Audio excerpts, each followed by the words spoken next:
Apa?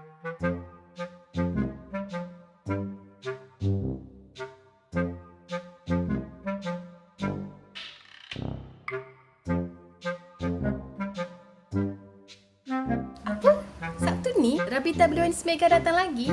Ya, betul tu Ima.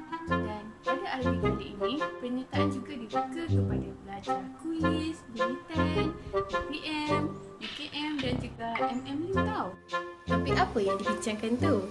Oh, topik yang dikupas pada RB kali ini adalah berkenaan sifat dan jenis cecair dalam tubuh wanita. Bukan senang tau nak dengar topik-topik macam ni sekarang. Plus, diorang jemput Ustazah Fatin Halis pada komisi jemputan tau. Wah, menariknya. Macam mana macam tu?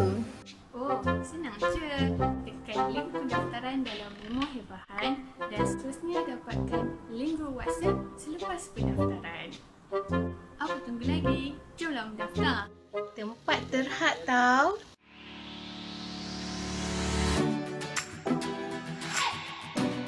Beliau Anis. Santun, iklan beragenda.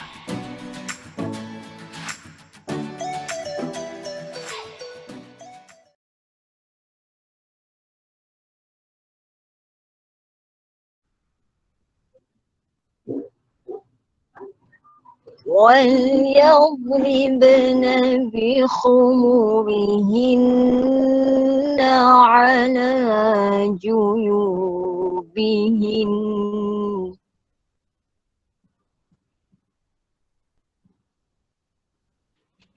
ولا يبدين زينتهن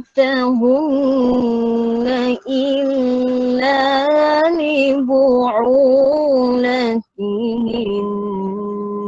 أو آبائهن أو آباء بعولتهن أو آباء بعولتهن أو أبنائهن أو أبناء بعولتهن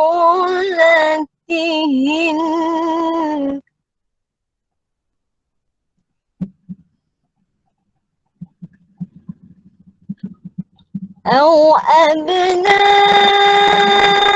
بعولتهن أو إخوانهن أو بني إخوانهن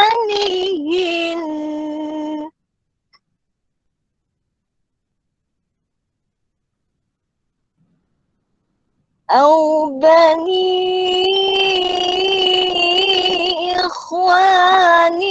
إخوانهن أو بني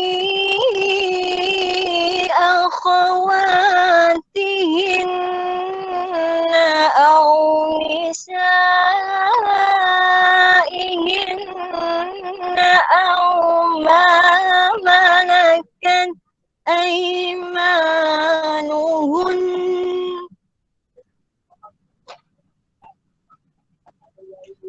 أو ما ملكت أيمانهن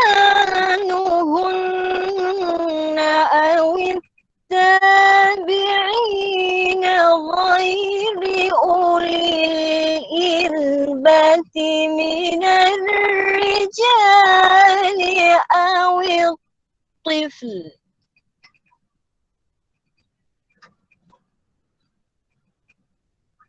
من الرجال أو الطفل الذين لم يظهروا على عورات النساء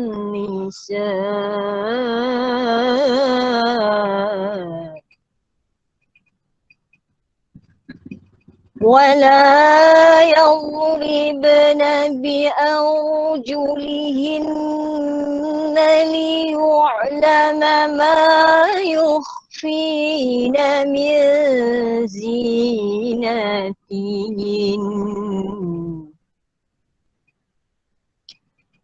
وتوبوا إلى الله جميعا أيها المؤمنون لعلكم تفلحون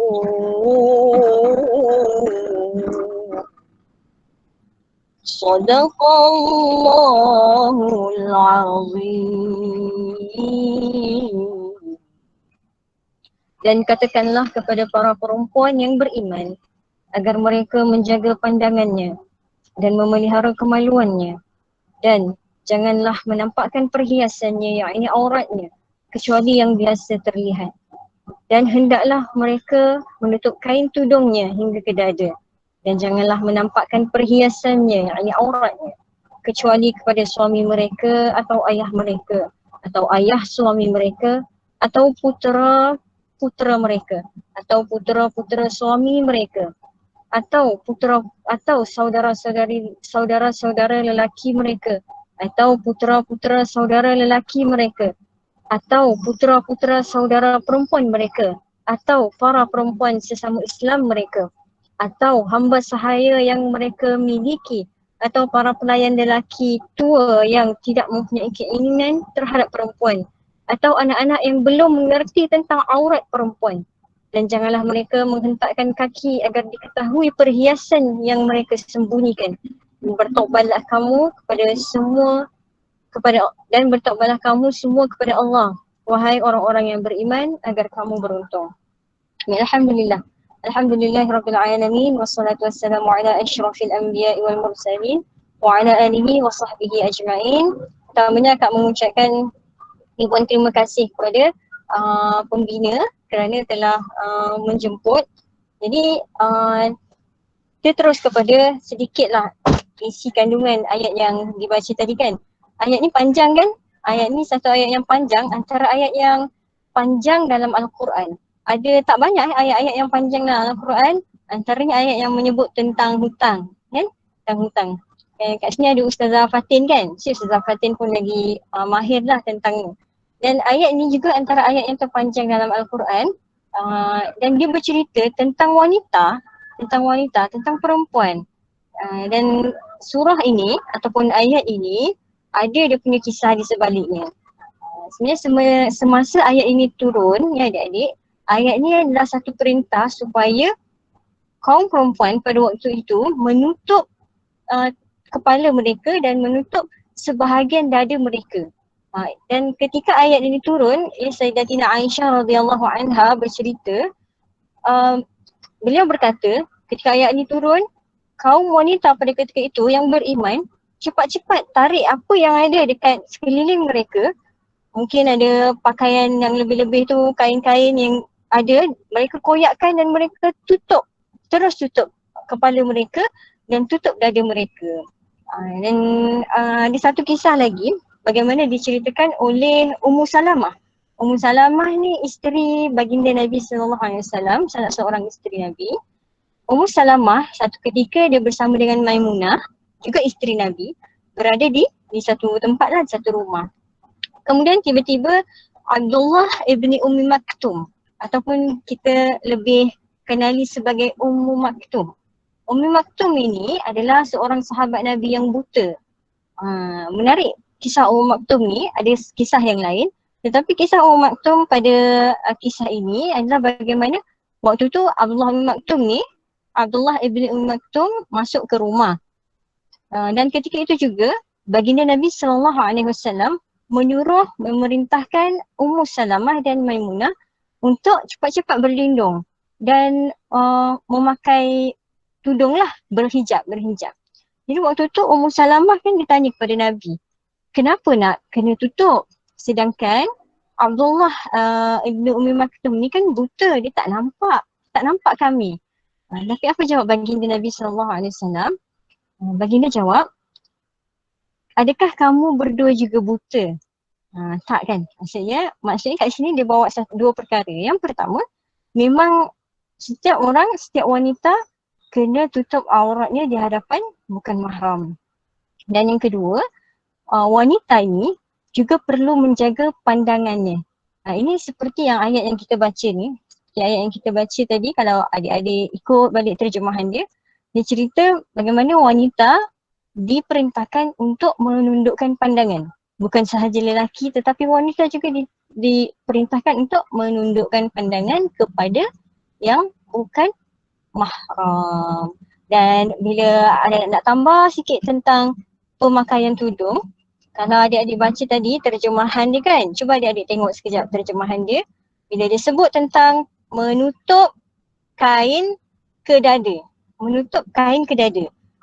Tapi dia tak sebut tau menutup kain ke kepala. Maksudnya dia tak sebut secara spesifik menutup kepala. Jadi hari ini timbul satu isu, golongan-golongan feminisme, liberal, mereka kata tak ada dalil pun dalam Al-Quran suruh pakai tudung, suruh tutup kepala. Tapi hakikatnya bila kita pergi kepada tafsir, kita rujuk kepada perkataan khimar. Kataan khimar. Khimar itu adalah bermaksud penutup kepala. Penutup kepala. Dan bila disambung ayat dia tu, khimar, tutup kepala dan juga menutup dada. Sebab dulu orang jahiliyah dulu, masyarakat Arab wanita jahiliyah, mereka tutup kepala. Tetapi mereka meletakkan kain yang ada tu, kepala ditutup tapi kain tu dibawa ke belakang. Dia tutup bahagian kepala tetapi kain ni dibawa ke belakang dan menampakkan bahagian dada. Itu apa yang mereka lakukan pada zaman jahiliah. Jadi ayat ini turun menekankan aspek penutupan dada juga. Jadi hari ni kalau kita nampak wanita-wanita, perempuan-perempuan yang memakai tudung tapi tidak menutup dada, seolah-olah mereka kembali ke zaman jahiliah. Baik, sama-sama kita beri peringatan ni kepada diri kita juga dan kepada seluruh ahli keluarga kita dan sahabat-sahabat kita di luar sana, insya-Allah. Wallahualam. Saya akak kembalikan kepada pengurusi majlis. Terima kasih. Terima kasih Ustazah. Jazakillah khairan katsira. Wa iyyaki. Assalamualaikum. Sedap dan juga tadabbur ayat tadi. Sangat beri pengajaran lah. Peringatan juga kepada saya sendiri dan wanita lah untuk menutup yang sepatutnya lah seperti yang disuruh oleh agama. Jadi, Ustazah terima kasih banyak. Saya pun dimaklumkan yang Ustazah ada urusan lain selepas ni. Dan kalau Ustazah nak beransur, bolehlah Ustazah ya. Terima kasih Ustazah. Sama-sama. Okay, tadi kita dah sampai ke slot yang kita tunggu-tunggu, iaitu tentang kupasan dan juga perkongsian oleh tentang fiqh wanita, iaitu memahami sifat dan juga jenis sesuatu yang berada dalam tubuh badan wanita. Okay, sebelum tu izinkan saya memberi sedikit biodata tentang pengisi kita pada hari ini. Okay, pengisi kita ni nama diberi ialah Nur Fatin binti Halil dan beliau merupakan graduan sarjana muda syariah Universiti Al-Azhar. Jauh ni, banyak ilmu Ustazah. Jadi rebut peluang hari ini untuk tanya apa-apa soalan kalau nak bertanya, apa-apa muskilan. Okey, dan Ustazah juga sekarang sedang melanjutkan pelajaran sebagai Doktor Falsafah Syariah. Dengan itu saya menjemput Ustazah Fatin untuk memberi perkongsian pengisian tentang tajuk hari ini, iaitu memahami sifat dan jenis syair yang berada di dalam tubuh badan wanita. Persilakan Ustazah. Bismillahirrahmanirrahim. Sebelum tu kena testing dulu suara, boleh dengar? Dengar, Dengar Ustazah. Okay, yang penting dengarlah suara kan. Kalau tak nampak muka pun tak apa. Okay, Alhamdulillah.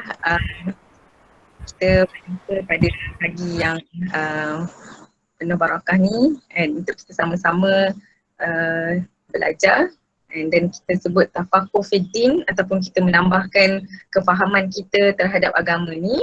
Dan pertama sekali tahniah kepada pembina atas penganjuran dan menjemputlah saya untuk berkongsi ilmu kepada anda semua.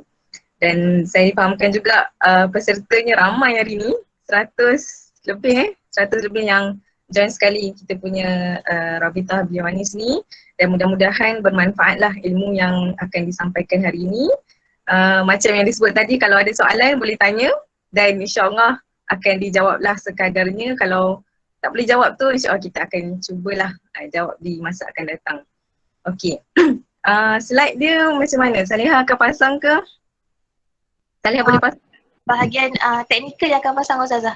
Sekejap. Nanti boleh rujuk slide yang akan dikongsikan. Okey, untuk sesi Rabitah Biawanis pada kali ini, insyaAllah kita akan menghurai tentang sifat dan jenis cecair.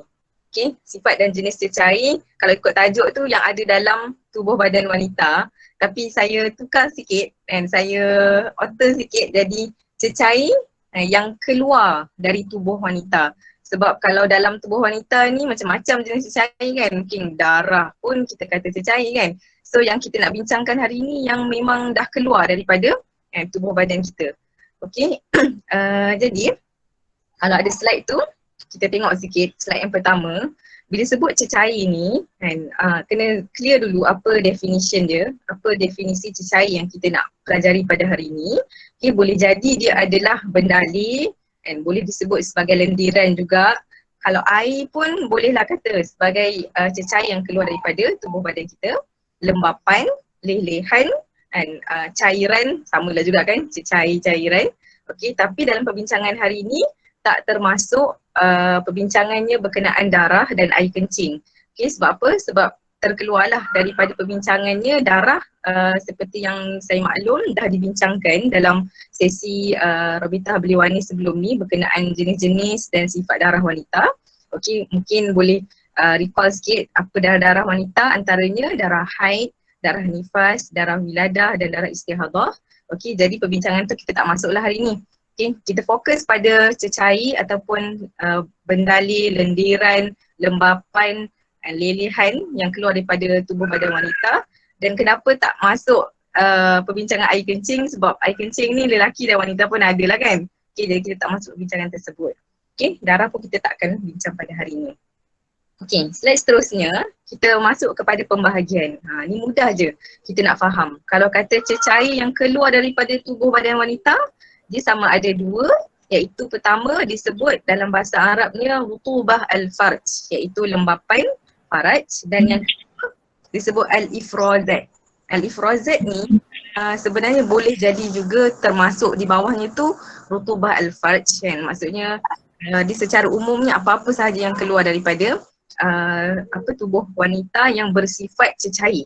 Okey, tapi saya besarkan dia sebab nak bagi mudah faham bahawa rutubah al-farj dia jadi suci mengikut perbahasan ataupun pandangan yang kuat dalam mazhab Syafi'i. Tapi al-ifrazat ni dia ada macam-macam jenis lagi bentuk cecairnya. Okey. Jadi sekejap lagi kita akan masuk perbincangan yang lebih lanjut. Apakah maksud rutubah al-farj ataupun lembapan faraj. Dan faraj ni faraj ataupun vagina wanita. Dan tempat keluar najis, tempat keluar air kencing kita tu. Okey, dan juga yang pembahagian yang lebih panjang lagi adalah yang bahagian kedua ni lah, iaitu al-ifrazat yang disebut secara umumnya lendiran cecair yang keluar daripada tubuh badan kita merangkumi apa dia? Ada air mani, air mazi, air wadi, ada yang disebut sebagai sufrah dan kudrah. Ni bahasa Arab Sufrah dan kudrah, apa benda tu nanti kita akan tengok dan dia punya definisi. Yang kelima qassah al-bayda ataupun dalam bahasa Melayu dia terjemahan dia sebagai lendiran putih. Apa benda pula lendiran putih ni? Okey, dan yang keenam air ketuban. Okey, ni secara umumnya apa cecair yang akan keluar daripada tubuh wanita. Okey, mungkin ada yang dah mengalaminya, mungkin ada yang belum. Contohnya macam air ketuban ni akan berlaku pada wanita yang mungkin hamil dan yang nak bersalin kan. Okey, jadi mungkin ada yang belum mengalami. Okey, cumanya secara umum wanita akan berhadapan dengan 6 cecair yang umum, dan juga ada satu lagi yang disebut rutubah al-farj ataupun lembapan faraj. Okey, seterusnya Kita terus masuk kepada perbincangan yang lebih lanjut tentang rutubah al-farj. Apa benda yang kita nak kata sebagai lembapan faraj ni? Okay, sebab apa saya letakkan di bahagian yang pertama, sebab nak mudah faham. Okay, lembapan faraj yang dimaksudkan dalam apa kita panggil kategori lah bahagian yang pertama ni adalah sifat dia punya macam mana kita nak faham bentuk dia, macam mana keadaan cecair itu adalah dia satu bentuk cecair cairan yang dia tidak berwarna, and ada kadang-kadang mungkin dia jernih, dan boleh jadi juga dia putih, dia macam ada kuning-kuning sikit, putih kekuningan. Okey, dan macam mana kita nak tahu dia ni sebagai lembapan faraj, yang disebut sebagai lembapan faraj, dia ni keluar dalam kuantiti yang tidak banyak, sikit je. Okey, dan kalau kata ada bau tu bau yang normal, yang kita tahu bau dia bukan bau yang tidak menyenangkan ataupun rasa macam tak selesa, tak ada rasa gatal-gatal. So dia adalah satu lembapan ataupun cairan yang normal keluar daripada tubuh badan seorang wanita melalui faraj. Okey. Kalau dari sudut medicalnya, perubatan, dia sebenarnya adalah satu lendiran fisiologi yang normal, yang biasa. Okay? Disebabkan daripada mukosa, and dia macam ada lendiran, and yang faraj tu, lendiran faraj tu supaya nak elakkan faraj kita daripada kering. So dia bentuk yang normal, and supaya faraj kita taklah tergesel, kita panggil apa, macam tak selesa dan sebagainya. And then boleh jadi juga ada satu, saya baca sikit dari sudut medicalnya, cairan ataupun lembapan faraj ni dia mengelakkan daripada ada jangkitan kuman. Okay, so bila kita nak tahu keadaan ni berlaku, dan selalunya dia akan dihadapi oleh seorang wanita tu pada fasa luteal ataupun waktu subuh dia. Okay, rasanya semua dah tahu, semua sudah maklum kitaran haid dan macam mana kita punya fasa, dan datangnya haid, kemudian ada fasa subuh, ada fasa ovulasi yang keluarnya panggil telur kan, ovum dan sebagainya tu yang disebut dalam istilah-istilah sains lah kan. Okay, dan macam mana nak tahu cecair ni dia keluar pada fasa subuh tu selalunya.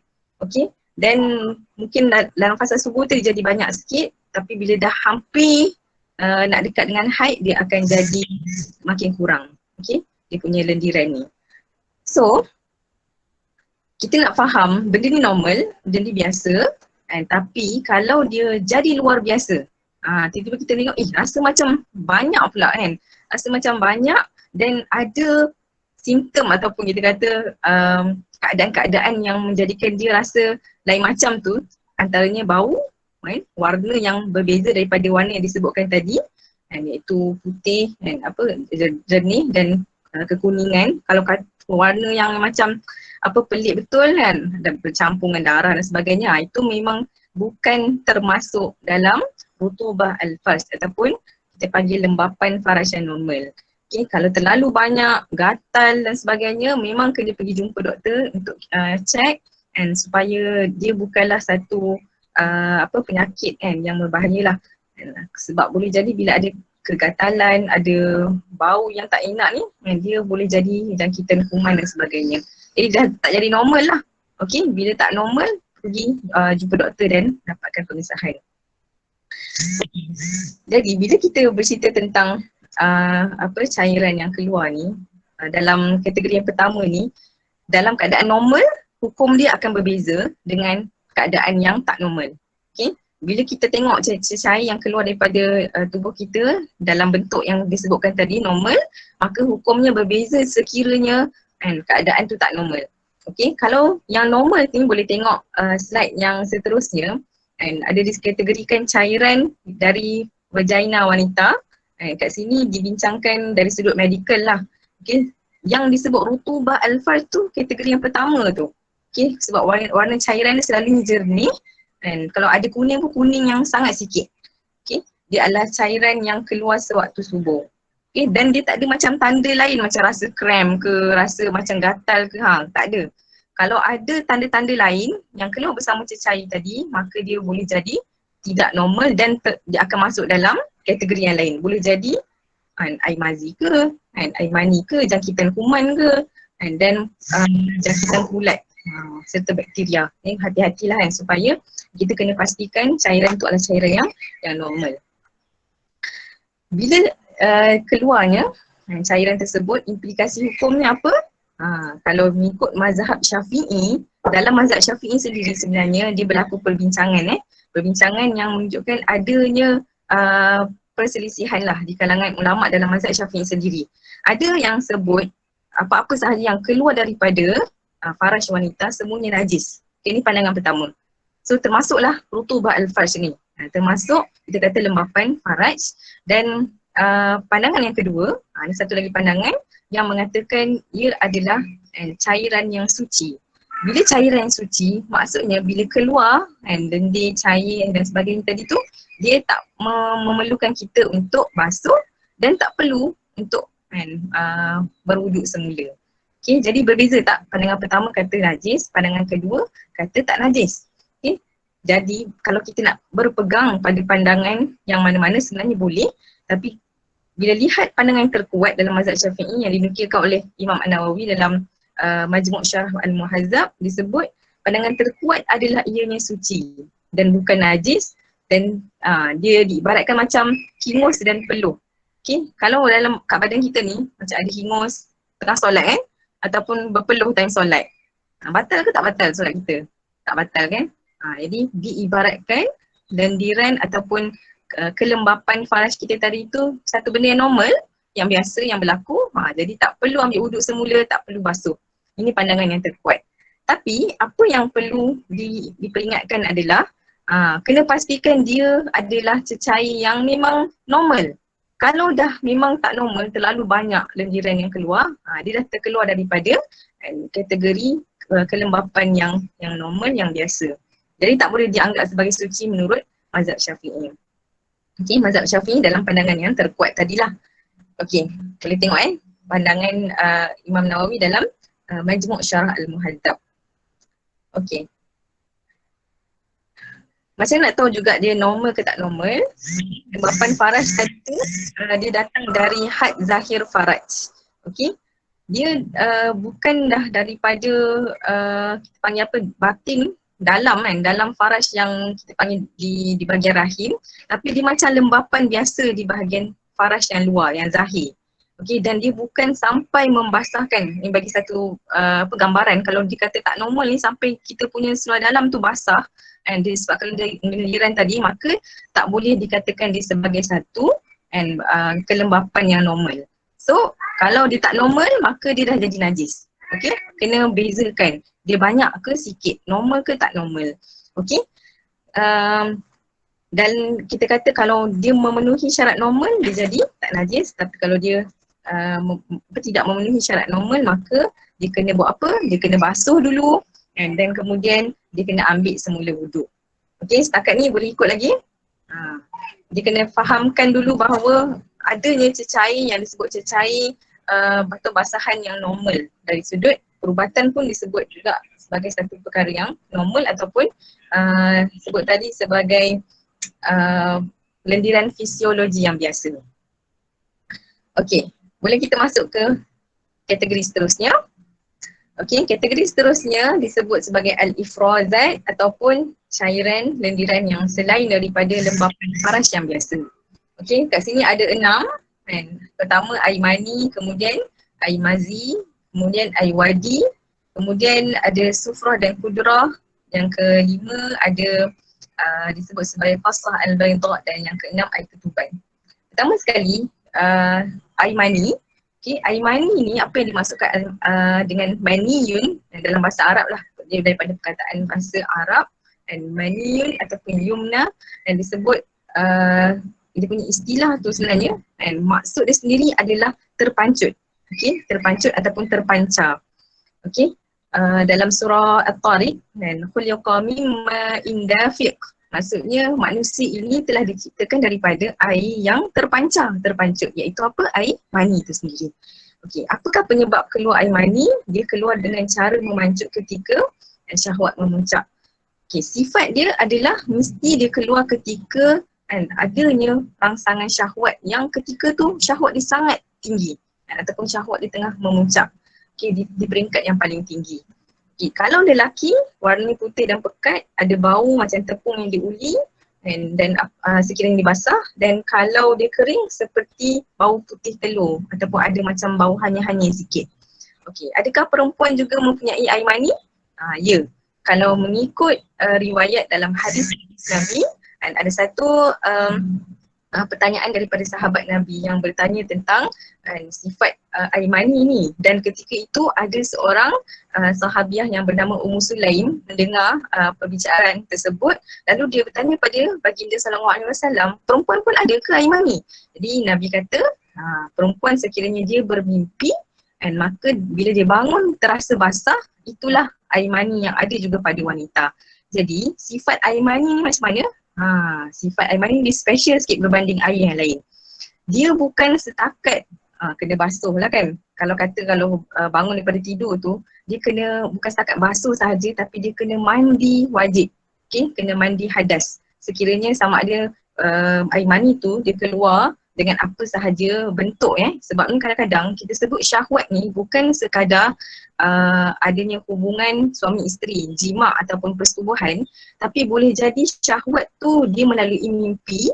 Okay, bermimpi perkara yang boleh membangkitkan syahwat, bila bangun tengok basah. Okay, perempuan boleh jadi macam tu, lelaki pun boleh jadi macam tu. Bila bangun tengok basah tapi tak ingat mimpi apa semalam, sebab tu dalam hadis tu disebut kena mandi juga, wajib untuk mandi, lelaki ataupun wanita.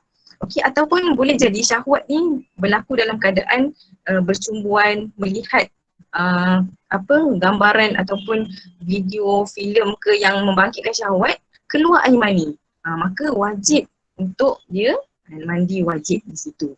Okey, jadi kalau dengan cara yang sepatutnya, yang tidak sepatutnya syahwat itu keluar, maka berdosa lah.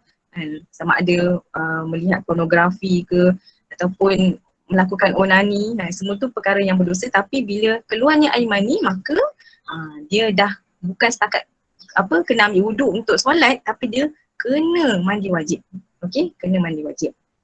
Okey, jadi kalau dalam kes bersetubuh ataupun berjima, lelaki dan perempuan, suami dan isteri, walaupun dia tak keluar air mani pula, dia wajib mandi hadas juga. Okey, ini perbezaan lah sikit kita kata kalau keluar air mani ataupun tak keluar air mani. Sama ada persetubuhan tu berlaku, dia kena juga mandi hadas, sebab dalam fiqh disebut apabila iltiqa' al-khitanain, bertemunya dua kemaluan lelaki dan wanita, maka wajib untuk mandi hadas, mandi wajib ni, walaupun tak keluar air mani. Okey, tapi yang lagi satu specialnya, mengikut mazhab Syafi'i, air mani tu sendiri dia suci. Pening pula kan adik-adik semua. Air mani air yang suci, tapi bila keluar dia tak cukup dengan untuk kita basuh dan ambil wuduk untuk solat. Tapi dia kena mandi wajib. Okay, itu perbezaan dia. Kalau nak faham kat sini, air mani bila keluar wajib mandi supaya nak membolehkan kita solat, baca Quran dan sebagainya. Tapi air itu sendiri, dia bukanlah air yang najis. Okay, sebab apa? Sebab dalam riwayat hadis yang sangat banyak, antaranya Aisyah radhiyallahu anha, dia kata satu ketika tu Rasulullah nak pergi solat, dan Rasulullah dia tak basuh pun baju ataupun kain yang terkena air mani. Rasulullah hanya mengikis sahaja, jadi menunjukkan air mani kat situ. Dan dalam pandangan terkuatlah dalam Syafi'i, mazhab Syafi'i, dia bukanlah najis. Okay, tapi ada pandangan mazhab lain lah yang kata air mani tu tetap najis. Okay, setakat ni boleh faham? Okay, boleh jadi ada tadi saya nampak satu soalan kata air mani ni boleh jadi perempuan yang masih dara pun ada ke? Ada. Okay, perempuan dalam keadaan dia dah berkahwin ke, belum berkahwin ke, tetap ada air mani. Sebab air mani ni dah ada dalam tubuh badan kita, cuma perbezaan dia dengan kita kata lelaki, kan? Air mani lelaki dan wanita berbeza dari sudut apa? Dari sudut air lelaki wanita dia tidak mengandungi sperm ataupun sperma seperti lelaki. Okey? Cuma dari sudut saintifiknya, saya masih belum lagi menjumpailah dari sudut medical apakah yang ditakrifkan sebagai air mani wanita ni. Okay, sebab perbincangan dia ada dalam kitab-kitab fiqh, sebab berkenaan air mani wanita hanya khusus dalam kitab fiqh wanita. Okay, mungkin belum lagi dilaksanakan kajian-kajian secara saintifik lah dari sudut medical, apakah istilah medical untuk air mani wanita. Cuma kita yakin dia ada sebab ada hadis-hadis yang menunjukkan Rasulullah sebut memang ada air mani wanita ni tadi. Okay, perbezaan dia itulah kan. Kalau air mani perempuan dia tak keluar macam mungkin memancut juga, tapi dia tidak mengandungi sperma seperti lelaki. Okey, itulah perbezaan dia. Okey, kita kena tahu setiap air ataupun cecair ni, penyebab dia dan sifat dia, baru kita boleh bezakan dan tahu apakah implikasi hukum dia. Okey, so jelas air mani sekarang. Okey, kalau ada soalan nanti boleh kita ajukan. Kita bincanglah Okey, seterusnya air mazi pula.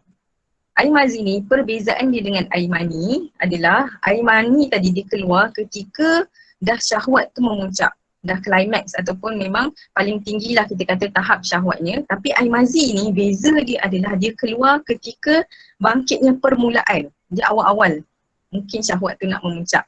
Okey, perbezaan dia tu ketara lah kan. Mazi dia keluar, lagi satu dia tak dalam keadaan yang memancut. Dia keluar mengalir macam biasa dan dia mungkin di awal kan fasa nak syahwat tu memuncak.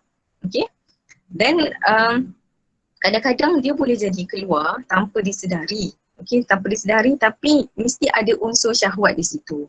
Okey, tak sedar ni sebab apa? Sebab ada riwayat hadis daripada Ali radhiyallahu anhu, dan Ali ni dia pernah bertanya pada Nabi sebab dia seorang yang keluar air mazi berpanjangan. Jadi dia tanya Nabi, adakah perlu mandi wajib setiap kali air mazi keluar? Sebab air mazi ni dia mengalir macam biasa, kadang-kadang tak sedar. Bila nak solat mungkin baru tersedar. Jadi Nabi kata tak perlu mandi, tapi cukup dengan membasuh kemaluan dan juga kemudian berwuduk seperti biasa. Okey, jadi orang perempuan pun ada juga air mazi, sebab boleh jadi perempuan pun mengalami syahwat disebabkan rangsangan-rangsangan dan sebagainya ataupun melihat perkara yang menaikkan syahwat. Okey, boleh jadi air mazi keluar tapi sifatnya berbeza dengan mani tadi, sebab mani tu dia jadi yang kemuncak syahwat dan dia memancut. Mazi dia tidak memancut dan dia mengalir. Okey, dan bila berlakunya keluar mazi, dia taklah sampai kena mandi wajib tapi cukup dengan membasuh dan juga ambil wuduk seperti biasa. Okey, cuma bezanya, kalau dalam bulan puasa bulan Ramadan misalnya, kalau dia puasa, kalau keluar air mani batal puasa. Tapi kalau keluar air mazi tak batal puasa. Okey, sebab apa batal puasa kalau air mani? Sebab air mani wajib mandi. Okey, dia dah macam tak sah puasa dia sebab dia dah dalam keadaan hadas yang besar. Okey, tapi air mazi dia bukan hadas yang besar, cukup dengan basuh dan ambil wuduk macam biasa. Okey. Tu bezalah dengan air mani mazi, mani.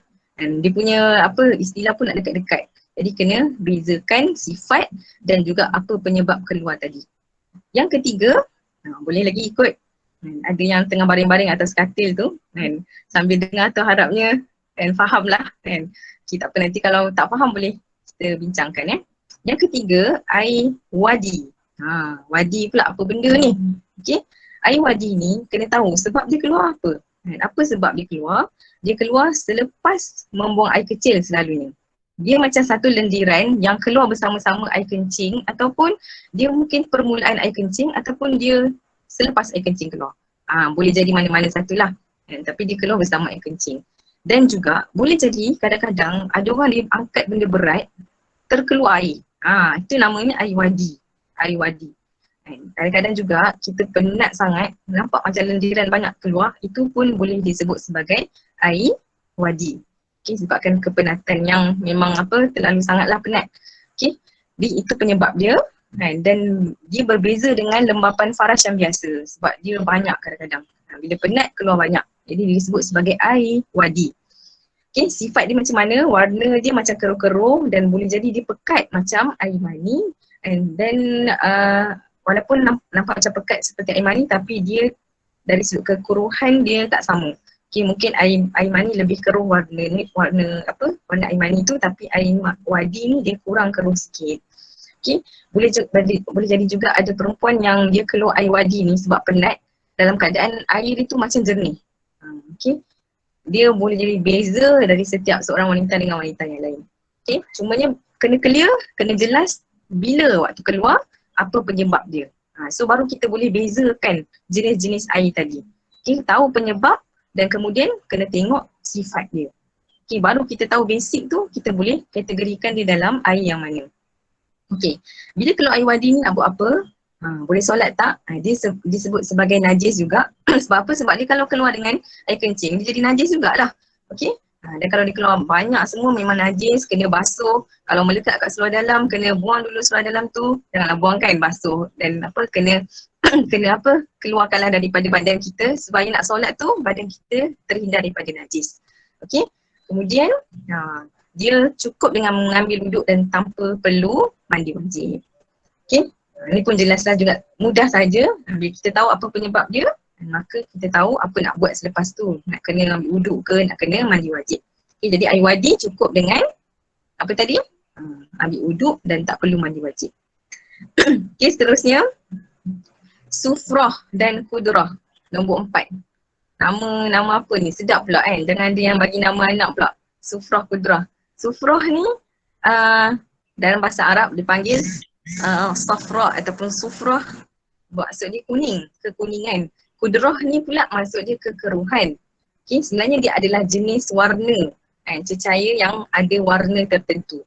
Okay, sufrah ni cecair warna kuning seakan-akan macam warna nanah. Tapi mungkin boleh jadi dia tak terlalu kuning sangat. Tapi bila dia keluar tu, kita tahu ni namanya sufrah. Bila kita akan tengok waktu dia bila keluar dan apa nak buat bila nampak cecair warna kuning. Okay, kudrah pula cecair warna keruh. Boleh jadi, keruh ni macam mana nak kata keruh? Keruh dia boleh jadi coklat-coklat sikit ke, kelabu-kelabu sikit ke. Semua ni kategori dia adalah kudrah. Macam warna karat. Pernah tak tengok kadang-kadang macam warna karat tu dia campur coklat-coklat, campur macam kelabu sikit. Okay, kita boleh masukkan dalam kategori kudrah ni, kekeruhan. Okay, jadi semua ni keluar daripada pangkal rahim kita. Ni yang paling penting. Bila nampak dua jenis warna ni, apa nak buat? Kena tahu kita punya fasa haid ni di mana. Sebab tu semua orang tanda tak? Dalam sekarang ni tak payah dah tulis kat buku nota kan. Sekarang ni macam-macam apps ada yang kita boleh download, and apps period tracker ke apa semua tu kan. Yang kita boleh tahu bila kita nak datang haid, bila dah hari keberapa kita haid. Okay, jadi bila nampak warna kuning ataupun keruh ni, kita kena tahu kita ni dalam tempoh haid ke, dah luar tempoh haid ke, ataupun lambat lagi nak haid ke, dah dekat haid ke. Okay, kalau dah betul-betul dalam tempoh haid ataupun dah dekat nak haid, memang dalam tempoh kita sepatutnya nak period ataupun baru habis period. Baru habis period yang memang kita belum mandi wajib lagi. Okay, maka itu disebut sebagai darah, sebahagian daripada darah haid. Okay, jelas tak kat sini? Kalau nampak kuning ataupun yang keruh yang bersambung dengan haid kita yang kita belum mandi wajib ataupun dah dekat nak masuk haid kita, hari pertama haid sebagainya, dia disebut sebagai sebahagian daripada haid. Boleh jadi yang coklat-coklat, yang coklat-coklat macam nak darah tu kan, maknanya keruh tu dah nampak sebagai petanda nak haid dah. Itu kalau di permulaan haid, ataupun di hujung-hujung haid nampak kuning, nampak keruh lagi, belum boleh mandi wajib lagi. Okey, jadi kena tunggu dulu sebab dia sebahagian daripada darah haid. Okey, sebabnya sebab ada disebut Aisyah radhiyallahu anha, dia pernah menunjukkan kain yang berisi kapas yang dimasukkan dalam faraj, lepas tu ada kesan lagi. Okey, sebab apa? Adik-adik biasa tak? Bila dah habis period rasa dah kering dah, cuba masukkan kapas sikit, janganlah masuk luluk dalam sangat. Kita nak pastikan di bahagian faraj kita tu clear daripada warna apa-apalah, coklat ke. Sebab kapas ni warna putih, kalau nampak kuning ke, nampak warna coklat ke, nampak keruh ke, itu masih belum bersih untuk dia mandi wajib. Okay, so kena kira sebagai hari yang dia masih lagi haid. Kalau nak tahu dia dia dah suci, dah boleh mandi wajib, dia mesti clear kapas tu ataupun keluar ada lendiran putih yang nanti kita akan sebut sebagai qassah al-bayda. Lendiran putih tu menunjukkan tanda dia dah suci dan baru boleh mandi wajib. Tapi nampak kudrah, nampak sufrah, nampak warna kuning, nampak keruh, dia masih lagi dalam fasa haid. Okey. Tapi keadaan yang kedua, kalau nampak kuning, nampak keruh, tapi tengok haid dah habis lama dah. Lepas tu nak tengok jadual, lambat lagi ni, patutnya haid ni datang. Dia bukan dalam fasa haid kita, maka dia dianggap sebagai dia macam dia anggap benda yang dia tidak dianggap haid. So dianggap sebagai najis biasa. Okay, najis ataupun dipanggil ifrazat tadi tu, cecair lendiran yang najis, dia hanya perlu basuh dan dia tidak dianggap sebagai haid. Okay, ni daripada hadis Ummu Atiyah sebab apa yang dilihat sebagai kuning dan dinampak sebagai keruh selain daripada waktu haid disebut sebagai cecair biasa yang najis tapi bukan haid. Okay, harapnya kita boleh fahamlah keadaan-keadaan tersebut supaya kita tak adalah nampak kuning sikit je terus tak solat. Kenapa tak solat? Oh sebab nampak macam ada kuning-kuning lah. Tengok jadual, tengok lambat lagi sebenarnya haid. So jangan kita ambil ringan, nampak je apa yang keluar kita terus tak solat. Okay. Kalau coklat-coklat sikit, coklat-coklat sikit yang bukan waktu haid pun tak perlu terus tak solat. Yang kita nak perhatikan ni adalah memang dah sampai waktu haid ataupun dah habis. Waktu haid tu cuma tak mandi wajib lagi. Okay. Dan juga kena perhatikan sebab ada yang tanya tadi, memang darah haid ni nak tahu sifat dia juga adalah dia mesti minimum 24 jam. Kita nampak darah tu dalam masa 24 jam. Macam nak solat zuhur kan, nampak ada coklat sikit kan, nampak macam kuning-kuning ke, macam nampak dah bercampur darah tapi tak ada dah keluar lepas tu. Tengok waktu asar tak ada, maghrib tak ada, isyak tak ada, subuh esok tak ada lagi. Jadi dia tak berpanjangan selama 24 jam, maka apa yang kita lihat sebagai kuning ke, keruh ke, coklat tadi bukan dianggap sebagai haid. Okay. Haid pun dah dibincangkan sebelum ni kan, jadi kena tahu sifat darah haid tu macam mana. Dia tak memenuhi sifat darah haid, maka dia bukan darah haid tetapi dia adalah lendiran yang najis. Okay. Lendiran najis dia kena basuh dan solat macam biasa saja. Okay, tapi kena ambil wuduk dululah dan basuh dan pastikan tak ada di badan kita, kemudian ambil wuduk dan solat macam biasa. Okey. Yang kelima, dan habislah sikit lagi. Yang kelima, qasah al-bayda ni yang seperti yang saya sebutkan tadi. Okey, dia adalah satu cecair putih yang keluar pada hari akhir haid. Okey, di pengakhiran haid kita, dia sebagai satu tanda yang menunjukkan kita ni dah boleh mandi wajib. Okey, dah tak nampak dah lagi warna kuning, tak nampak warna coklat, tak nampak warna merah-merah yang gelap-gelap sikit tu. Jadi nampak cecair putih ni satu pertanda dah boleh mandi wajib.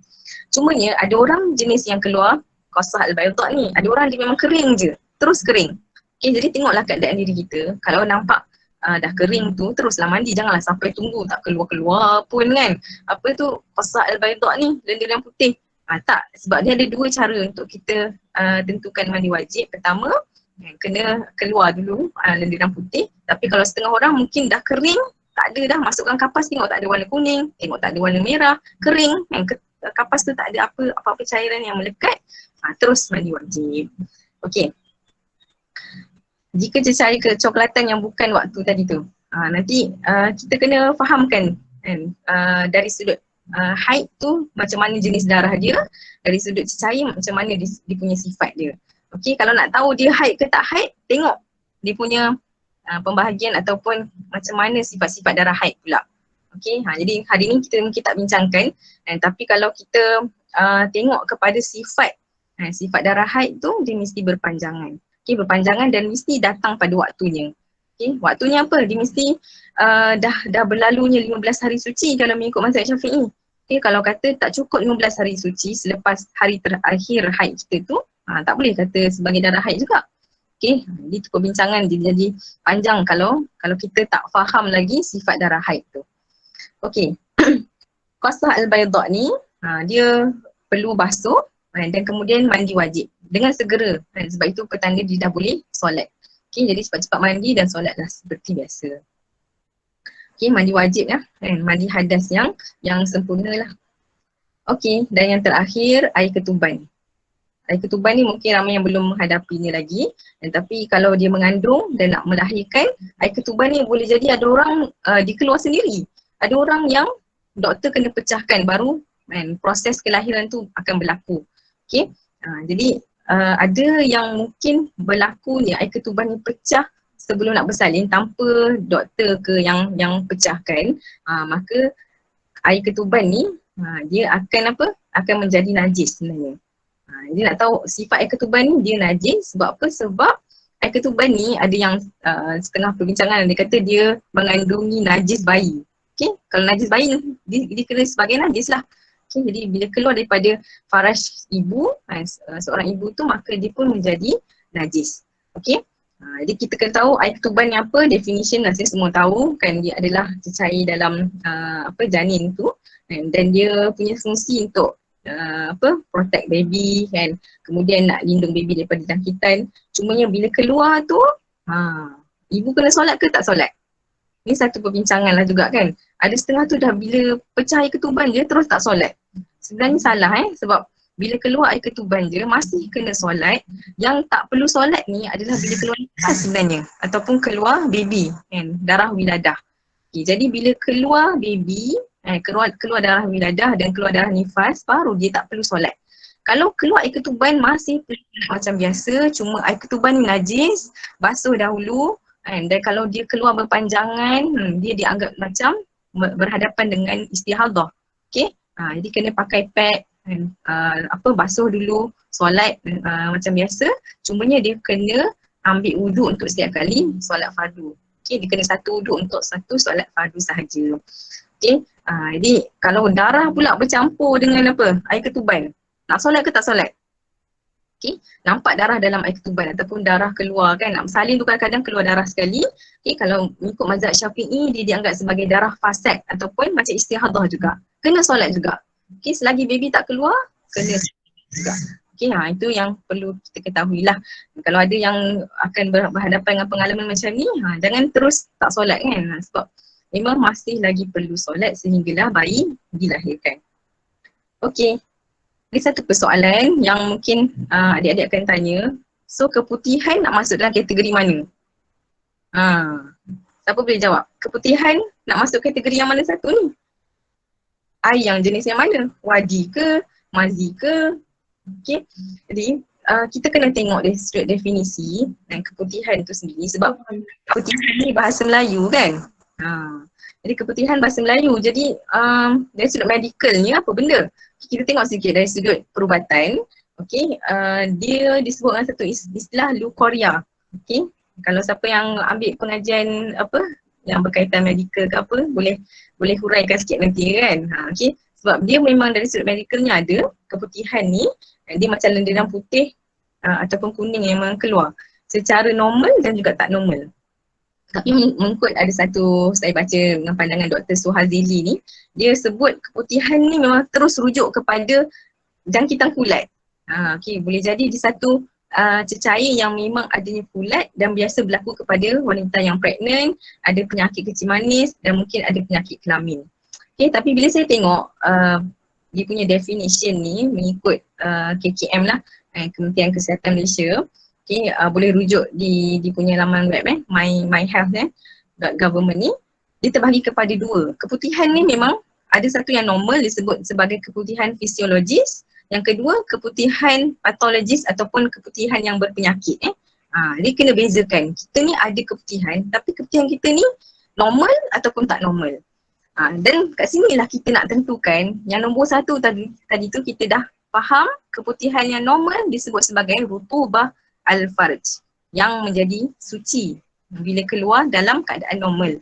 Tapi kalau tak normal, dia akan masuk di bawah kategori mungkin boleh jadi wadi, air wadi dan dia kena solat macam biasa, cuma kena pastikan dia dibasuh dengan teliti, jangan tinggal di badan kita dan sebab sifatnya najis. Okay? Cuma kalau normal dan keadaan normal yang masih sikit, dia diibaratkan macam peluh di badan kita.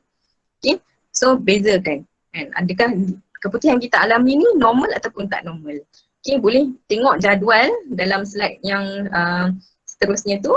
Okay, slide yang tiga sebelum terakhir ni, perbezaan di antara keputihan fisiologis dengan keputihan patologis, keputihan berpenyakit. Okay, kita kalau berhadapan dengan keadaan yang berpenyakit ni, cepat-cepat pergi doktor supaya dia tidak berlarutan lah penyakit ni. Okay. Okay, nanti boleh baca di dalam slide. Ada yang tak dapat baca lagi Okay, nanti boleh tengok slide yang saya sertakan jadual perbezaan antara keputihan yang berpenyakit dan keputihan yang biasa ataupun keputihan fisiologis.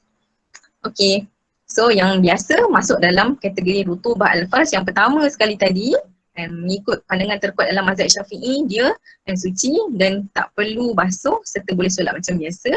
Tapi kalau kata dia terlalu banyak tak normal, dia akan masuk bawah kategori lendiran yang najis. Boleh jadi dia adalah air wadi sebab dia keluar dalam keadaan yang banyak dan berpenyakit. Okey. Jadi kalau seorang wanita tu dia mengalami keputihan yang berpanjangan kan, kadang-kadang macam ada keputihan ni, mungkin ada yang sikit-sikit tapi tak berhenti ataupun banyak yang keluar kan, bila nak solat dia agak susah. Okay, jadi sedikit panduan ibadah kepada wanita yang mengalami keputihan ni. Okay, jadi kena tahu keadaan dia sebenarnya macam orang yang istihadah. Okay, istihadah kena buat apa? Ni kena tahu. Istihadah dia kena basuh faraj dia dan setiap kali nak solat kena buang dulu najis dia ataupun keputihan tadi, lendiran tadi. Kena pakai tuala wanita ataupun mungkin kalau yang kecil sikit macam panty liner ke yang boleh menjadikan keputihan tu tak melekat di baju ni ataupun mengalir. Kemudian ambil wuduk kena selepas azan. Sebab apa? Sebab dia kena solat cepat-cepat selepas masuk waktu. Jangan sebelum masuk waktu dia ambil wuduk, tunggu lama sebagainya sebab nanti keputihan tu keluar. Okay, jadi kena selepas masuk waktu, selepas azan, dia terus ambil wuduk dan terus solat. Dan dia mesti satu wuduk untuk satu solat wajib. Tapi kalau solat sunat, boleh buat banyak-banyak. Okay, ini untuk orang yang mengalami keputihan yang berpanjangan dan banyak. Dan lagi satu, dia tak boleh menjadi imam kalau dia solat berjemaah. Okay, itu sifat orang yang mengalami keputihan yang banyak, yang berpanjangan, yang tak normal tadi. Jadi kena anggap dia macam orang yang istihadah juga. Okay, wallahu a'lam bisawab. Rasanya ni sekadar kita panggil basic lah knowledge untuk kita faham sifat-sifat darah yang asas kepada seorang wanita.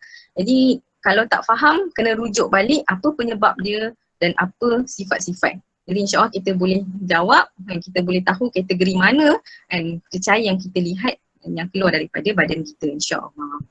InsyaAllah. Bisawab. Jazakallah Ustazah atas pengisian tadi. Pengisian yang saya rasa dia ringkas tapi cukup padat tapi saya faham dengan mudah setiap benda tu. Macam kita confuse lain-lain pasal keputihan kan. Tapi hari ni dah terjawab lah persoalan tu. Jadi sekarang saya buka sesi Q&A untuk adik-adik kawan-kawan yang nak tanya persoalan apa-apa kemusykilan kepada Ustazah. Silakan untuk tanya. Adik-adik grab peluang ni untuk tanya soalan-soalan yang Sebab nampak ada soalan-soalan yang keluar dekat message tu, dekat tulisan tapi tak dapat nak baca satu-satu tadi. Nak tengok sikit ke? Salihah nak tengok sikit ada soalan-soalan yang mungkin tak terjawab lagi. Saya tak boleh nak baca. Ustazah ada yang bertanya, kita dapat rasa ke kalau saya tak baca dia tulis adakah kita dapat rasa kalau dia keluar? Maksudnya mungkin air wadi kot, air mazi ke antara air mazi dan juga air wadi. Adakah kita dapat rasa dia keluar? Air mazi dengan wadi boleh jadi rasa, boleh jadi tak rasa. Cuma beza wadi dengan mazi adalah mazi tu keluar disebabkan syahwat, ada rangsangan syahwat, rasa lazat yang kita panggil apa terangsang dan sebagainya. Tapi kalau air wadi dia tak ada kaitan dengan syahwat. Dia boleh jadi sebab penat ataupun angkat benda berat ataupun banyak sangat keluar macam keputihan tu kan. Itu disebut air wadi. Beza kan kat situ. Kalau syahwat, disertai syahwat dia mazi. Tapi rasa ke tak rasa, boleh jadi rasa, boleh jadi tak rasa. Okay. Sebab tu kita nak solat memang kena pastikanlah dulu kita punya panty kita punya seluar dalam tu dalam keadaan yang bersih. Okay. Baik Ustazah. Lepas tu ada juga yang bertanya yang air wadi, air mazi, air mani bukan dalam kategori darah kan? Bukan. Dia tak dikira sebagai darah sebab perbincangan darah kita terkeluar kan hari ni. So semua tu disebut sebagai al-ifrazat ataupun lendiran-lendirian wanita. Dalam kitab fiqh memang disebut sebagai lendiran ataupun cecair yang keluar daripada wanita. Lepas tu Ustazah ada yang bertanya Syafiqah, contohnya 2 hari sebelum haid tu memang dah ada coklat-coklat. Masih boleh solat ke? Coklat tu tanda kita haid lah, dah bermula haid. Okay, sebab tu kena tahu kita punya timing haid kita tu dah nak start ke ataupun lama lagi. Okay, kalau memang dalam waktu nak haid ni nampak kuning yang memang warna coklat kan. Sebab tu nama dia sufrah dengan kudrah tu. Boleh jadi kekuningan yang pekat dan juga kekeruhan bercampur coklat ke merah. Dia disebut sebagai darah haid juga. sekiranya dia dah dekat dengan waktu haid kita dan memang kita tahu timing yang sepatutnya kita nak haid. Ataupun dia di akhir haid kita yang sebelum kita nak mandi wajib, kita tengok masuk kapas ada kuning lagi. Masuk kapas ada coklat lagi. Itu pun dikira sebagai haid lagi. Tak boleh mandi wajib. Okay. Jadi nampak di awal ataupun di akhir haid, maka disebut sebagai darah haid kuning dan juga keruh ataupun coklat lah tadi kan. Lepas tu ada misalnya Maisarah, dia kata Ustazah berapa lama kita boleh tunggu sampai suci? Kalau contoh waktu subuh kita dah check macam tak ada apa-apa, tapi kita tunggu juga sampai Zuhur sebab takut keluar balik, boleh ke? Dia mengikut kebiasaan seseorang tu. Okay, ada setengah orang dia punya, dipanggil apa, ekor selepas darah tu keluar dia ada kuning lagi, dia ada coklat lagi, tu lama. Okay, jadi memang kena tunggu sampai memang clear betul, bersih betul. Okay, jadi kalau dia tak ada ekor-ekor ni, kalau nampak dah clear untuk dia solat pada waktu solat yang seterusnya, mandi wajib teruslah sebab memang dah clear. Okay, dah putih, masukkan kapas, tengok dalam tak ada apa-apa, tak ada kesan kuning, merah sebagainya, maka solat terus kan dengan mandi wajib dululah kan, sebab bila kita dah kering daripada darah haid, dia punya syarat dia mandi wajib dan terus solat. Okay, kalau nak tunggu disebabkan rasa macam tak yakin dan sebagainya, tunggulah sehingga 1 waktu hingga 2 waktu solat. Okay, tapi ada setengah pandangan juga dalam pandangan kitab fiqh, ada beberapa kitab fiqh yang sebut tunggu selama 24 jam pun boleh kalau kita memang jenis tak yakin, belum clear betul. Okay, tapi galakkanlah sebab bila kita tinggal solat selama 24 jam dan 5 waktu solat lah kan, katakan ada 5 waktu solat, banyaklah solat yang kita kena qada sekiranya memang kita sebenarnya clear je waktu tu. Seolah-olah macam kita dah tinggalkan solat tadi. Okay, sebab nak tunggu kan, nak tunggu bersih betul. Jadi saranan saya kalau kata memang clear kan, dah masukkan kapas, ni kena buat sebab nak pastikan dia clear, masukkan kapas sikit, bukanlah jolok sampai dalam kan, tapi di bahagian luar faraj kita tu nak tengok clear, ada warna kuning lagi tak, ada warna coklat lagi tak. Sekiranya memang putih, bersih, suci kan kita punya kapas tu, terus solat lah, terus mandi wajib dan solat. Itu dia punya cara dia. Okay, ada setengah orang dia keluar macam lendiran putih itu pun dah senang nak tahu, tanda dah dia boleh mandi wajib. Okay, ini masing-masing. Yang penting jangan terlalu banyak lah sampai tinggal solat sehingga 5 waktu. Okay, sebab apa? Kalau memang nampak clear kan, 5 waktu tu dia kena qada balik solat dia. Baik, faham. So ada lagi soalan daripada Wan Nur Ain, dia kata Ustazah kalau time bulan Ramadan kita dah suci sebelum subuh, tapi kita tak perasan pun until selepas subuh tu baru perasan mungkin ada keluar lagi lah. Kita dah suci macam kita tak perasan kita dah suci, tapi kita tak puasa kan macam tu. Lepas tu adakah puasa keesokan harinya, adakah kita perlu puasa pada keesokan harinya? Kalau dalam kes Ramadan, kes Ramadan ni setiap malam sepatutnya memang kena niat lah untuk kita puasa. Okay, cumanya bila ada haid ni dia menghalang untuk kita puasa.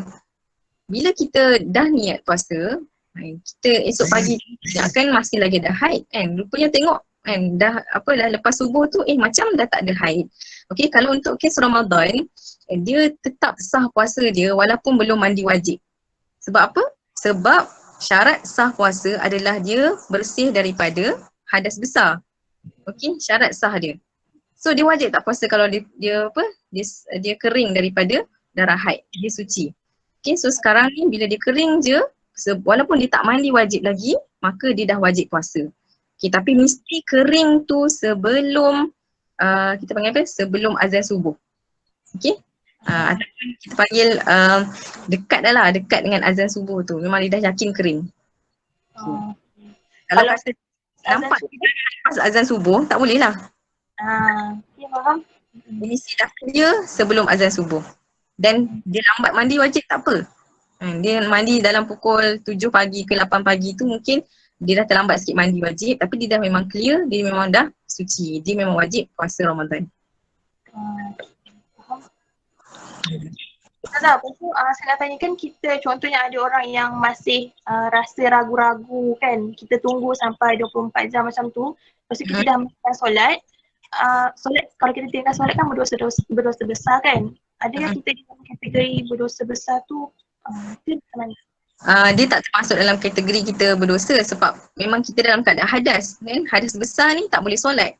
Tak boleh solat dan kita ada pengecualian lah untuk apa menunaikan solat.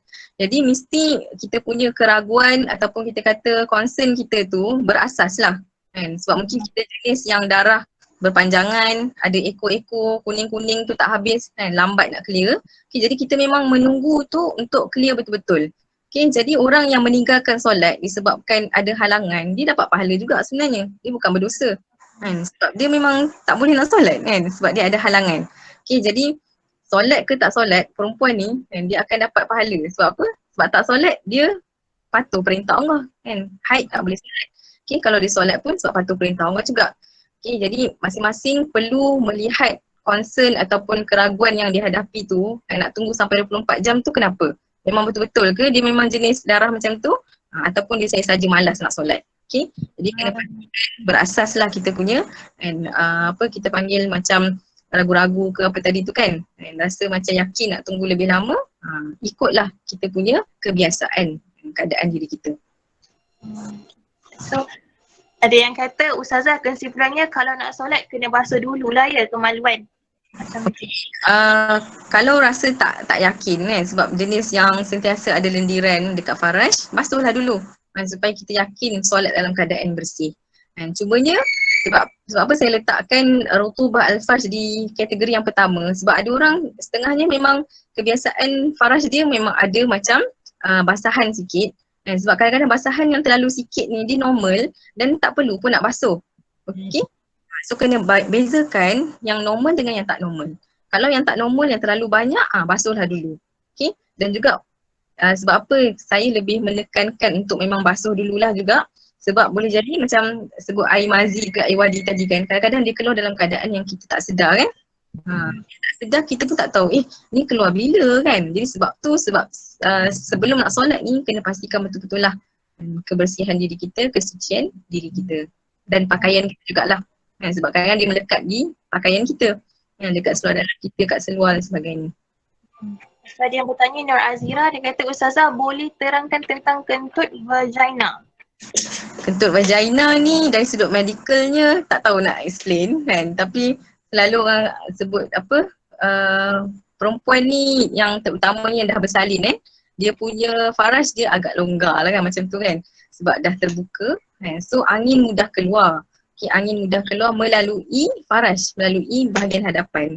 Selalu orang kentut dekat punggung kan, dekat bahagian belakang, tapi ni mungkin terkeluar di bahagian hadapan. Okay, jadi mengikut pandangan ulama, okay, bila keluar angin di bahagian hadapan, ada yang kata, ni sebab dia berbeza pandangan di kalangan ulama, ada yang kata dia bukan kentut lah sebab dia keluar di hadapan, sebab yang normal dia keluar dekat punggung.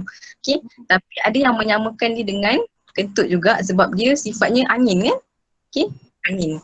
Jadi kalau katakan memang angin tu kita yakin sebagai macam kentut yang biasa, dan diyakini sifat dia ada bunyi ke, dan kita rasa yakin dia kuat dan bunyi dan juga ada bau dan sebagainya, maka kita anggap dia sebagai kentut dan membatalkan wuduk.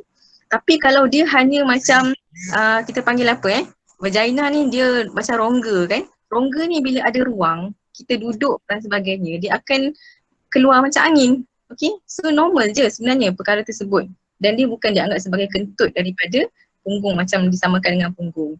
So jangan kita ragu-ragulah bila ada macam pergerakan ke apa sikit kan, keluar angin di bahagian faraj. Kalau memang bukan macam kentut kan, dia sebagai kita panggil gerakan-gerakan ataupun pelanggaran di faraj tu, tak apa, tak perlu ambil wuduk semula, dan wuduknya sah lah. Okay, dan tak perlu ambil wuduk semula. Cuma biasanya akan disarankanlah juga untuk dirawat, kena cek doktor, sebab orang yang selalu kentut faraj ni atau kita angin keluar daripada bahagian hadapan, kena pastikanlah kesihatan lah dari sudut alat kelamin dia, dan juga ada dari sudut medikalnya ada senaman-senaman lah yang boleh diamalkan supaya dapat menjadikan faraj ni dia macam ketat dan tutup semula lah. Sebab kadang lepas bersalin ke apa dia jadi longgar. Okay, sebab tu dia macam keluar angin. Okay, dan dia menjadi susah sebab jadi macam merasa kentut kan. Sedangkan bukan kentut pun, kentut ni dia akan keluar di bahagian punggung kan. Tapi bila keluar ke depan tu jadi ragu-ragu. So kalau rasa normal, rasa benda tu bukanlah macam kentut yang biasa, tak ada bunyi dan tak ada bau dan sebagainya, solat macam biasa dan tak perlu ambil wuduk lah. Okay, kena tengok keadaan lah. Lepas tu ada ustazah yang bertanya, ustazah kalau ustazah beritahu tadi jika belum waktu haid tapi ada cairan coklat, perlu mandi wajib tak? Tak perlu lah. Nak mandi wajib sebab dia bukan darah haid. Jadi kena clear kat sini. Ramai yang masih belum jelas lagi ke sebab bila bukan darah haid, dia tak ada kaitan pun dengan haid. Jadi dia hanyalah najis biasa. Bila najis, kita cukup untuk basuh najis tersebut. Basuh di bahagian kemaluan dan juga kalau terkena pakaian, basuh dan kemudian solat macam biasa. Tak perlu mandi wajib.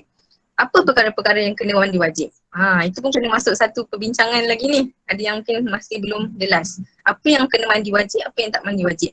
Dalam perbincangan kita hari ni yang kena mandi wajib satu je. Apa tadi? Ingat tak? Keluar air mani kan? Satu je yang kena mandi wajib. Yang lain tu semua tak payah mandi wajib. Cukup dengan basuhan dan ambil wuduk sebab dia membatalkan wuduk. Ustazah contohnya lah 7 hari kita period, so adakah jadi wajib untuk kita ganti balik solat 7 hari tu? Macam mana 7 hari dia solat?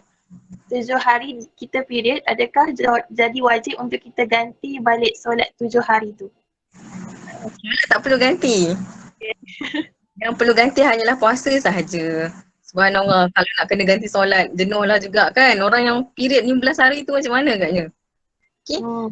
Antara rahmahnya Islam ni kepada wanita, untuk solat tak perlu ganti, tapi kalau puasa kena ganti. Okay, itu perbezaan dia. Solat tak perlu ganti ya. Okey, daripada Syazwani Zainuddin, ustazah jika seorang perempuan tu memang ada masalah keputihan dan bila dia pergi travel ataupun bermusafir dekat tempat yang memerlukan untuk dia jaga wuduk, jadi sah solat jika dia tak selalu check keadaan keputihan dia. Kena check setiap kali nak solat sebenarnya. Okay. Dan tengok keputihan tadi tu dalam kategori yang mana. Okay, sebab kadang-kadang ada keputihan yang memang normal je dia keluar. Yang disebut sebagai lembapan faraj tadi. Okey. Bezakan dulu sama ada keputihan tu keputihan biasa, fisiologis ataupun keputihan patologis. Okey, kalau keputihan biasa ni insya-Allah kita anggap dia sebagai benda yang bukan najis untuk pandangan yang terkuat lah dalam mazhab Syafi'i. Jadi kalau kata memang kita yakin dia sebagai lembapan faraj yang normal, dia tak perlu pun nak basuh. Dia anggap sebagai perkara suci. Macam peluh, macam hingus kat badan kita. Okey, tapi kalau dia memang rasa keputihan dia memang banyak, memang kena basuh dan kena pastikan setiap kali nak solat tu clear. Okey, dia punya pakaian, dia punya seluar dalam dan sebagainya. Okey, kalau travel ke kena pastikan jugalah memang bersih pakaian untuk melakukan solat. Semuanya apa yang memudahkan kita waktu travel ni, kita boleh jamakkan solat kan. Jadi kalau jamak solat ni mudahlah insyaAllah, pastikan dulu bersih dan sebagainya dan banyak menjimatkan masa lah kalau kita boleh jamakkan solat ni. Ini ada lagi soalan daripada peserta tapi nanti saya ambil lah soalan-soalan saya tanya pada Ustazah dan saya akan bagi kat dalam grup lah. Terima kasih Ustazah sebab ada soalan-soalan yang tak terjawab tu, okay, tak apa, lepas tu boleh kita bincangkan dan kalau nanti nak seraikan semula pun insyaAllah lah kita akan cubalah bincangkan sama-sama. Terima kasih Ustazah. Terima kasih juga peserta-peserta yang hadir pada hari ini. Kami daripada pihak penganjur mengucapkan terima kasih, share. Ada kata-kata mas, tak sudi hadir pada hari ini. Dan saya harap peserta-peserta semua dapat aplikasikan ilmu yang kita pelajari hari ini. Dan kalau tak ingat, buka baik nota yang telah diberikan. Buka baik nota, baca balik, review balik. Dan akhirnya semua ni membawa kepada sama ada sah ataupun tak solat kita. Kadang-kadang kita ingat kita dah bawa bekal banyak dah ni untuk akhirat, tapi bila dah sampai ke akhirat kita buka bekal tu kosong. Auzubillah, tak nak macam tu. Okay, jadi kami daripada Pak Menganjur memohon maaf kalau ada salah silap kami atau kekurangan sepanjang program. Yang lebih yang kurang minta halalkan aja. Dan akhir kata daripada kami, beliau Anis, santun, intelek, beragenda. Assalamualaikum. Tapi sebelum tu kita tutup majlis kita dengan tasbih kifarah dan